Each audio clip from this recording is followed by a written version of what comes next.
this article, Crime-Friendly Neighbourhoods, I didn't want to spend too much time talking about the evidence in there because to non-specialists it can be fairly tedious.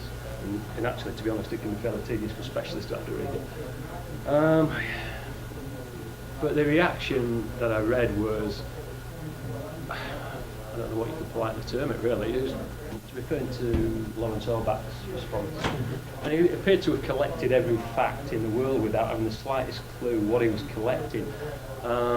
I referenced and based this on the two hardest pieces of evidence that exist in relation to crime, and that is crime pattern analysis and the British Crime Survey. The British Crime Survey is uniquely well respected. It's carried out by the Home Office in great detail, and I mean, I'm not an expert on these things, but I believe a survey of 1,000 people is reliable. I believe 5,000 is extremely reliable. 10,000 this is 40,000 people. And again, this is where we get this cul-de-sac's the safest place to live, etc., etc. And that doesn't mean everywhere has to be a cul-de-sac, but it means you make better decisions if you understand those things. So, well, we'll look at some of the evidence. And again, I was going to point out that the New Evidence response in the article to this was the problem with this cul-de-sac is it's badly designed. Well, there are things about the design I would change. But if it's badly designed, why did it have no crime for its first 6 months? If the design is so bad.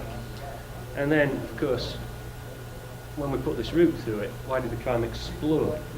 Now this is complete. I can't work out why that red line creates a new route or route. As they right. say. Well, I don't know if I've got a pointer. There was closed. Oh, that gate was closed. There was no access. No, there's no access through. It was a completely private, enclosed cul-de-sac.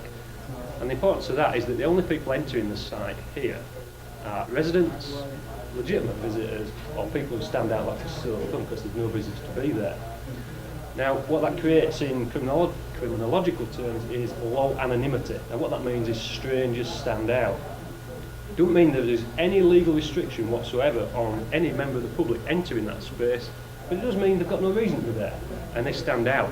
Criminals recognise that as well as we do. And it actually would change the police's statutory powers. If a known offender was in that development before the opening was opened, you would stop him, and any reasonable police officer would stop him, question him. The answers wouldn't be satisfactory because he's got no business for being there. You would search him and arrest him. Once you put the new connection through, it becomes a public place. The entire nature of the development is changed. Now, if you carried out your statutory stop and search now, you probably acted unlawfully because you haven't got what you believe called probable cause, what we call reasonable suspicion. What reasonable suspicion have you got? This man's walking to the shop. So that created the link. But again, the new urbanist answer to that was puerile. I don't like using terms like particular, but it was. Eyes on the street would make this neighbourhood better. It says it must have been badly designed, and eyes on the street would sort it out. More natural surveillance. Well, the degree of natural surveillance before was only by residents. But as Oscar Newman pointed out, what they were looking at, they cared about. It was assigned to them. It was their development. The mere existence of natural surveillance is not a panacea. In fact, it's exceptionally ineffective, as Oscar Newman repeatedly pointed out in his original work in 1972. He pointed out that it's next to useless unless people identify with the space that you're overlooking. You've got some relationship to it, some territorial relationship to it. But again, according to the new urbanists, it was a badly designed cul-de-sac that had no problems. But the problems exploded when we got this route. And yet now, a site that rarely saw a pedestrian through it now has a stream of pedestrians through it. So we've now got Jane Jacobs' eyes on the street. We've also got complete anonymity for any burglar who wants to survey the premises, complete lack of residential ownership now. At any point can you say, what are you doing here? Why are you here? You can't. It's a public place, and that's the difference between public and private in terms of residential control. Now, as I pointed out in there to the planner who I was criticising, I wasn't aware he was in the audience, there is a sensible balance. But a sensible balance isn't the current planning agenda, which is endless connectivity, and with obviously the new urbanists, you can't make it too permeable or too walkable or too connected for the new urbanists. Can I interrupt? This may be a bit sort of stupid, but where did these doctrines, the new urbanism, come from, and how long have they been around? Well, I think others would probably answer that better than me, but my understanding is it was a thing that developed in the 80s with particular enthusiasm by a small number of architects and planners, and who then began to become heavily influential in what passes for intellectual circles within planning. And as these things do, they become the orthodoxy. And the truly astonishing thing for me when I came into this field was the degree to which the orthodoxy is based on nothing. Yeah. I mean, I literally, when I began to represent the police nationally in discussions in the Home Office with ODPM, that's the Office of the Deputy Prime Minister who control planning, I expected to go and have a difficult time in relation to discussing the evidence. I had all my evidence, but I assumed they'd come with all theirs. They didn't have any. They didn't have any at all. Yeah, they had a belief, and in fairness to them, they had what they regard as an attractive vision, and some of it they think is common sense. For instance, if you improve connectivity, will that not persuade people to walk? Well, no, I think is the answer. You could improve connectivity by 1,000%, and possibly, in my opinion, and as I say, no ODPM official, and this were all their best people, I don't think you would reduce car usage by 1%. But of course, you destroy the nature of the development, and you've actually gained nothing because you haven't done anything to reduce car usage. So this, as I said to the planner in there, we're balancing out an aspiration, and there is nothing wrong with an aspiration that says, wouldn't it be nice if everybody walked everywhere and didn't use the cars and said good morning to each other, sort of Jane Jacobs stuff. But we shouldn't be basing housing design on naive aspirational things like that, when there is a stack of evidence amongst housing specialists about what works and what doesn't work. And we should know it now. But the problem is who reads it? Planners do not read any of the things I read, and they resent me introducing them into the argument. I'd like to ask a question here. You talked about rear entry into residences here. Yeah. Now, as far as I can see, there is no access into the rear entry, which is very important to me. In my house, I don't have an alley, and I grew up in a house that didn't have an alley. So we never had rear access, and we never had a burglary until they put an alley in the home I grew up in. And almost immediately, somebody burglarized the garage. But here, I don't see that. So that means they must be coming in the front for their purposes of burglary. Yeah. And that's what you're talking about, the redesign to probably alter that part of it in a cul-de-sac like this. Yeah, there would have been a number of things if I'd have been working on a plan I would have changed, but fundamentally it was sound. But what criminals can do is access the back of the houses from the graveyard, this foot route here. But they weren't doing so before this was put through, so it would appear that they weren't doing that. Now, that would be extra risk. Dwellings abutting this sort of open space are extra risk, but not calamitous extra risk. They're extra risk because the rear of the dwellings can be approached more easily. But it's not a calamitous risk. But this that legitimises the presence of every single person in the area, and particularly when this is not a great area. There are significant numbers. There are many, many, many decent people. This is suburban housing. Many, many decent people. But in my country, you're rarely a long way from active offenders. And so if you create a huge vulnerability and you put it on their doorstep, they wouldn't be criminals if they weren't taking advantage of it. That's what they're about. Have they closed the route? No, there was a proposal to do so, Owen, but the cost was £80,000. I have to say that I could relegate that. Yeah, it was a weekend. Yeah. I'll do it for £40,000. How much it cost to put that in? Well, what planners did was they thought it was a jolly good wheeze. This is a supermarket, and they made the supermarket pay for it.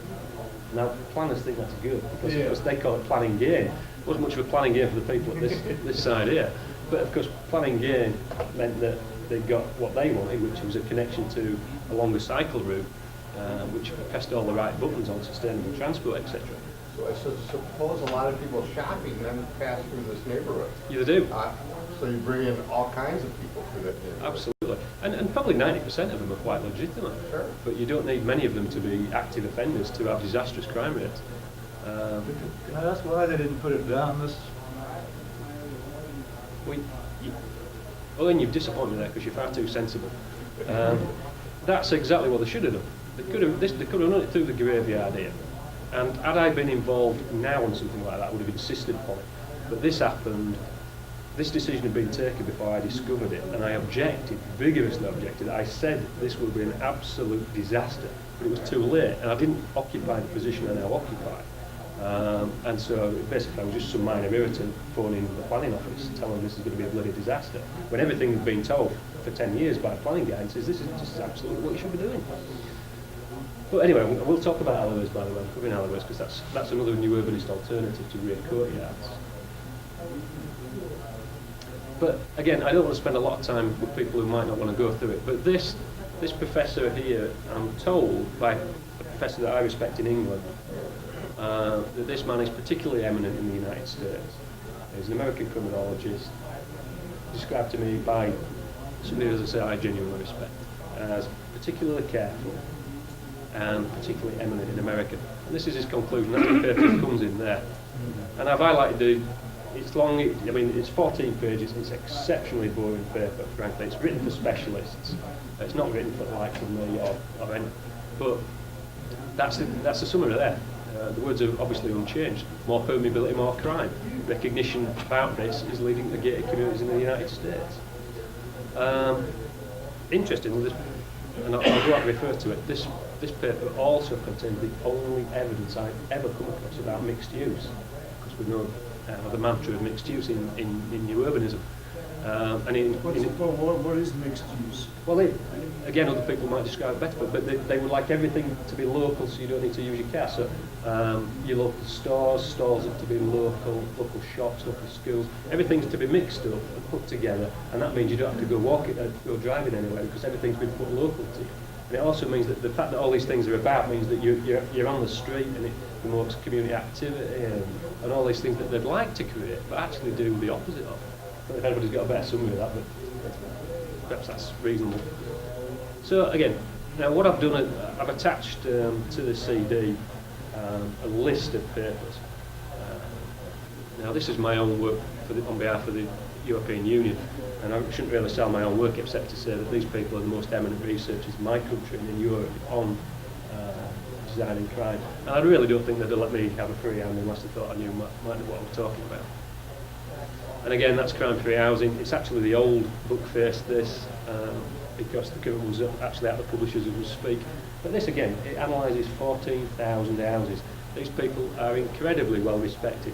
Barry Poyner, the first name, is our Oscar Newman.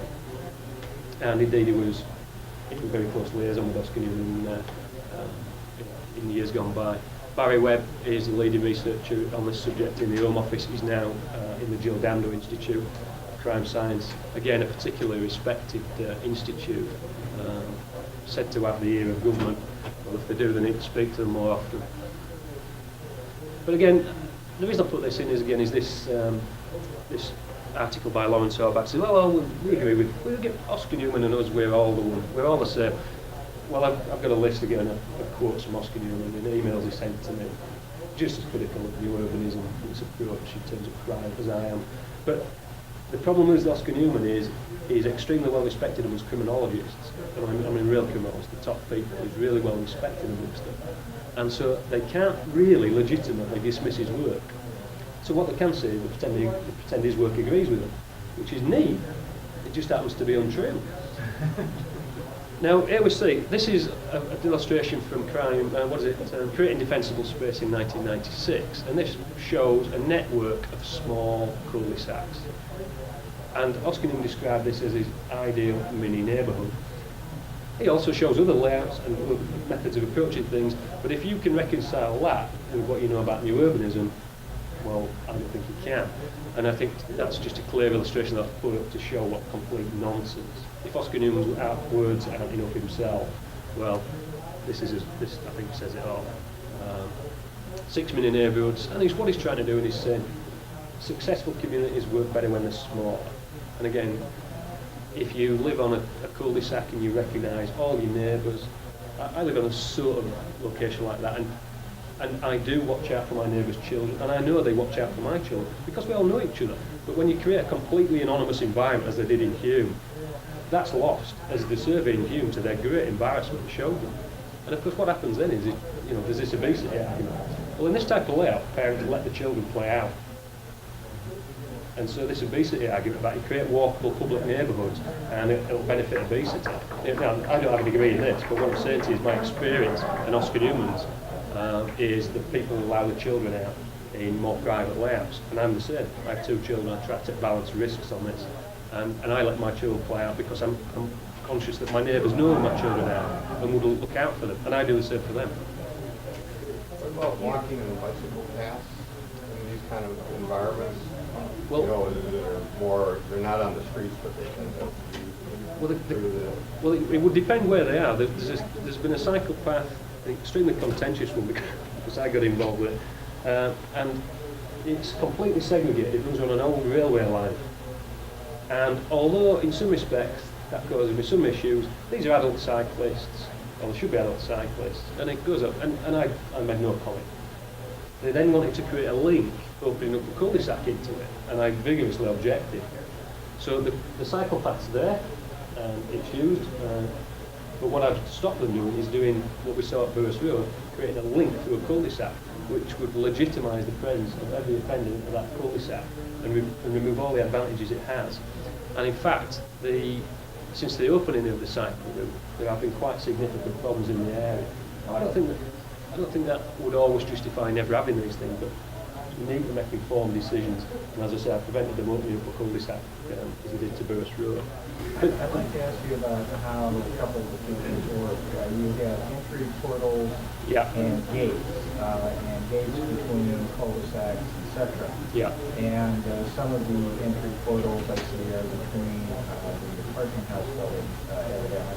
So can you tell me how these work, what the theory is, who has access to them, are there limiting factors? How does that work? Well, I can't go into great detail with that because all I have is a site plan and picture out of Oscar Newman's book. I've put it up really to show the fallacy that you can reconcile this layout with Oscar Newman's. But what I would imagine from reading Oscar's work is what he would be trying to do here is maximising the degree of residential control by extending residential influence, by minimising the number of people passing through, the more private nature of the site, increasing residential control. And again, he quite frequently refers to cul-de-sacs as a layout that does that type of thing. It's interesting that I'm also reflecting on the New Urbanist critique of your work and Lawrence Orloff in particular, but others, is that there's this confusion. I think there's also this notion within the New Urbanist community that public and private can be easily separated. And what Oscar Newman is really saying is that if you reduce the scale of your neighborhood to the point where people can know each other, you have the private interaction, which also creates a collective action. And so there is a public dimension to that private action, which creates more security. Yeah, he actually uses the expression somewhere in there, smallness is the key, words to that effect. I've got a list of quotes from him, which I've brought with me. And smallness is the key, because obviously in a tower block of 100 dwellings or units, the chance that you would ever know people that live in the same block of you is nearly non-existent. In a block of 6, it's almost certain. And that's why when we're working on apartments, we reduce the number per entrance. So there's giving at least people an opportunity to get to know who stands out and who doesn't. The reason I was asking a question is in some of the new urbanist circles, there's a strange way they like cul-de-sacs, but only a certain type of cul-de-sac. They like cul-de-sac because it means an automobile cannot go through, but they like to open it up for walking and bicycling, which gets right back to your point. And I see the gates there, and it's coming from the founder and the prophet, and I'm just wondering how those would work. Oscar Newman favoured, there are a number of schemes Oscar Newman worked on where he gated access, but pedestrian access remained. Now, when he was doing that in the 70s, I mean, frankly, Oscar would know an awful lot less about it now than I think modern knowledge is. I wouldn't say that about him in his later work. It was the first work, 1972, effectively. But it's clear to me that some of his cul-de-sacs, what we use, the inelegant term we use is leaks, the pedestrian movement that goes through it. But that still could be a significant step forward from a fully permeable layout, because it's still perceived as being much more private. And so it could still be a significant advantage over a very bad layout. But it's quite clear to me from reading his work that, again, a fully private cul-de-sac with no through movement will be better. But more importantly, even than Oscar Newman's work on that, that's exactly what the British Crime Service says. The safest layout is a cul-de-sac, but one of the worst layouts is a cul-de-sac with a route through it, because any possible compensation in terms of crime you get from a street layout are not present in a cul-de-sac. So you lose all the advantages and you get none of the small compensations that might come on a street layout. Now, again, I'd say there has to be a balance. I work on street layouts, but we're talking about a balance here. But there is no balance to new urbanist arguments. It's maximise it, do the most of it, it's good for it. And you make very bad decisions when you base your judgments on such faulty views, completely contrary to the evidence. Now, again, I don't expect you to read that, but that's a small section of the evidence on permeability. A lot of it comes from my country, but a lot of it comes from yours. All Oscar Newman's work's published there. The article here, that's the largest amount of crime pattern analysis I've ever seen put together. And it's just crystal clear. You know, you look at the public parts of the layout, there's lots of crime in private ones, they have much less. Some of this work is just virtually unchallengeable by anybody. I've not heard anybody challenge any of this in any serious way. The evaluations are secure by design, show permeability to be the key issue. Again, I've got a slide if people want to see about some of the findings. Interestingly enough, Henry Cisneros is actually an organist. He's a minimum a fellow traveler. So that's very strange. well, it's what you didn't see in terms of the reason magazine was the urbanist listserv, the controversy within the movement itself. Right. So there are some new urbanists, some within high profiles that recognize that this is a weak link in the urbanist sort of design.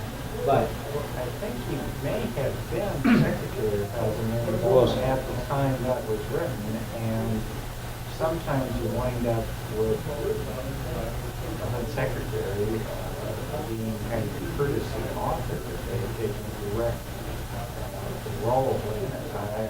I'm not familiar. It's very strange. In that particular one, he believes it. Okay. Well, in that publication, that quote there, which is clearly heavily, directly influenced by Oscar Newman, he writes the foreword in Oscar Newman's '96 work.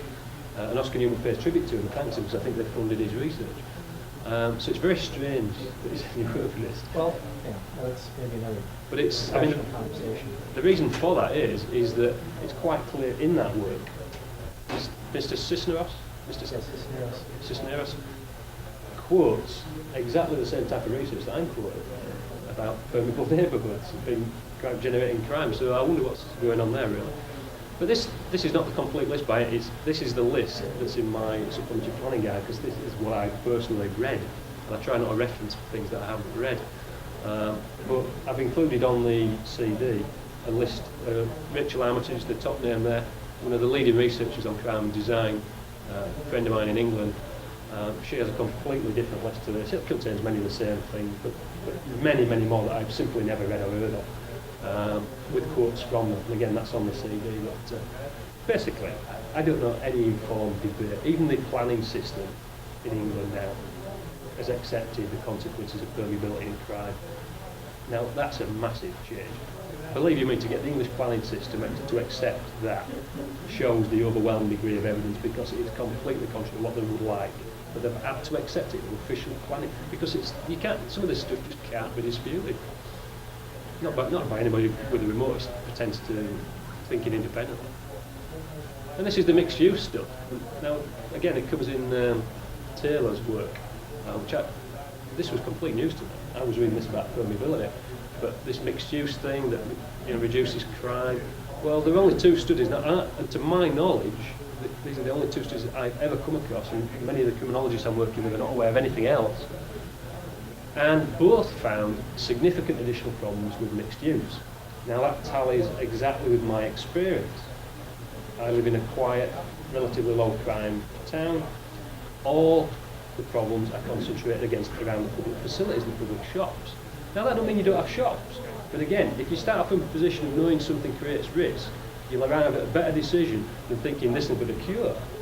For instance, you know, when I see shops next to houses now, I put extra protection in, I put more buffer space in, I put better boundaries in. It's not full compensation, but it's an awful lot better decision. You make an awful lot better decision if you're starting from the right end of the argument. And of course, mixed use has sold to us as being a crime reducer.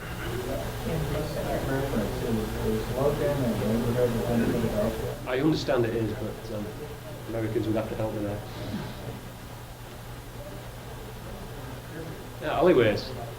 Now this comes from a New Urbanist publication, and they say to start with, there are some good things about this. There are some things they like. They like the fact that garages, I don't know if it's clear, but there are garages at the back of there. And of course what that does is it takes the garages away from the front of the house, which is good to them. It takes away the houses, the garages from the front of their house, allows them to put houses right up to the street, which of course we need to do. Then of course you've got to create the parking somewhere. So it would appear to be two alternatives, a rear courtyard or an alleyway. We don't call these alleyways, but there we go. But what they say is, this is good in some respects, but bad in others, and this is what they'd like to do. They said, now this one's a good one, because what we've got now is eyes on the alleyway. Now what I'd say, that's as preposterous as eyes in the cul-de-sac in Burris Road. Eyes in the cul-de-sac in Burris Road isn't presenting the burglary, because people don't stand at the window staring out all day. And if they did, if they have no relationship to what they're looking at, they'll exercise very little influence over it. Now I would freely accept that's a more attractive alleyway. And you could argue that the parking's slightly, at least it's in relationship to the dwellings, which is better than a courtyard. But again, looking at the statistics on car crime between a garage and the street, that's 40, 50, 60 times, depending on the neighbourhood, more vulnerable. So again, it just is an example of how little they know about crime. What I found astonishing, well not astonishing because I'm used to this now I suppose, is from this book, from this New Urbanist book, they list the iniquity of alleyways. And I'm reading this and I'm thinking, goodness me, I agree with all this. Alleyways provide easy access and escape routes, they're unpleasant places, they're entrapment areas, they're in many cases they're not well maintained, they're hiding places, they're easy access to rear of properties. These are massive risk indicators in terms of burglary and car crime. And what's the answer? Eyes on the alleyway. No, the answer is we don't build houses with alleyways. But for that breaks their fundamental rule that cars can't be at the front, the house has got to be right up to the street, and therefore they've got to go somewhere. They've got to go somewhere. They've got to go at the back. They're not at the front. So it's got to be alleyways or courtyards, both of which massively increase burglary and massively increase the risk of car crime. And that also, in my view, although it is overlooked and it is more pleasant, that is not the type of route I'm directing people down. So I don't think it's a good route at all. I can't actually see any street lighting or anything. But it's an example really of their thinking where they clearly have given some thought to the problems associated with alleyways. They are fairly consistent around the world. But what's their conclusion? My conclusion is you don't build houses with alleyways. Their conclusion is eyes on the alleyway, which Randall described as lame. I think was quite generous. What if you put a garage, like what we see in Charleston, like new communities going in and they're putting a garage into the alley. Right. I saw some yesterday that have done that. Yeah. And they're actually the garage was integral to the house. And that's the third floor really, or it's the first floor. And that would be a very safe form of parking. The degree then, the problem then would be the degree of permeability through the layout. But of course, as we know from new urbanists, they would be seeking to maximise it. So, but then you could significantly reduce the problems there. For instance, if that was, you could effectively make that type of layout you described it a cul-de-sac. But here, of course, that would break another of the new urbanist shield. Are we? Right. How long? 5 minutes? Okay. Well, you just tell me when and I'm finished. And again, it's an ugly picture, not a nice sight, but that's Oscar Newell's approach to existing alleyways. You get them. The better approach, of course, to problems is not to design solutions afterwards or to put in retrospect, it's to design them out. That's what my field's called, designing out crime, not designing it in and reacting inadequately afterwards. Now, this is another fundamental problem with new urbanism, and on my presentation last year I included it as one of the key reasons. These communal areas, which you saw in the courtyard areas, they're public areas. Legally they're private, they're owned by all residents. But who's responsible for them? You need to create a management company. Now my experience, and Americans tell me the same as all, most management companies are very poor, they cut the grass and that's it. So this gate, which provides minimal protection, gets broken. It's broken for months because the money paid in by residents isn't enough to repair electronic facilities on a regular basis. And as they're very easy to break, that's what happens. And again, this is the sort of space I'm talking about. And you don't need many residents to see communal space as being somewhere where you dump things. And that's where there for months. A resident I was spoken to was complaining loudly about it. You can't get the company to do anything. You've no control over the space. Again, we go back to Oscar Newman and apartments. The space is shared and it's as good as the worst person using it, which might be great if everybody's perfect, but I certainly can't rely upon that. Now again, this is interesting. This is a private development, and private residents are dumping bed space, mattresses, in the communal space. Now what I would suggest to you is nobody would ever do that. The people that buy these houses would never do that if that was their back garden. And I merely illustrate that to show you how the difference in design and allocation of space affects how we use it. I don't know if you've ever worked in a communal office where you share a desk, but if you share a desk with 3 or 4 people, you'll see a completely different use of that desk than if you have your own desk. This is just minor problems. People think the rear courtyards are an excellent place to avoid parking charges. so local commuters park in the rear courtyards, which of course creates a tension. Now, we can laugh about it, but when it creates tension between neighbours and road users, you can end up with murders. Now, I would actually tentatively suggest that might be more the case here, where you've recourse to firearms. Not a subject I want to dwell upon, but we have murders. We had a murder on one council estate of a dispute between dogs. You design intentions and you design any problems. And people in the area have to live with these all the time. A regular feature is parking positions not having a relationship. Am I finished? Right. Okay, I'm finished.